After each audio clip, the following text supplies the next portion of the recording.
Keshod civil hospital ખાતે આજે વહેલી સવારથી બહારથી આવેલા અધિકૃત ચેકિંગ સ્ક્વોડ દ્વારા વિવિધ વિભાગોમાં સઘન તપાસ હાથ ધરવામાં આવી હતી. કેશોદ સિવિલ હોસ્પિટલ ખાતે આજે વહેલી સવારથી બહારથી આવેલા અધિકૃત ચેકિંગ સ્ક્વોડ દ્વારા વિવિધ વિભાગોમાં સઘન તપાસ હાથ ધરવામાં આવી હતી. સુરક્ષા વ્યવસ્થાથી લઈ હોસ્પિટલના સ્ટાફ સુધી સૌ કોઈ એક્શન મોડમાં જોવા મળ્યા હતા.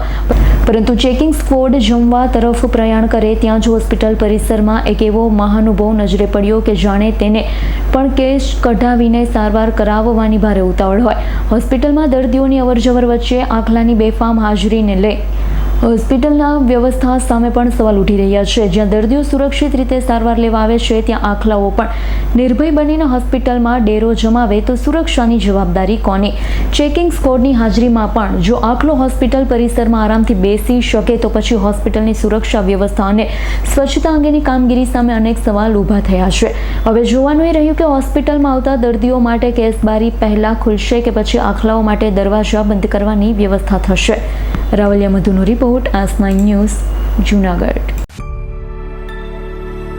અમારી તમામ માહિતીથી અપડેટ રહેવા માટે જોડાયેલા રહો S9 ન્યૂઝ સાથે.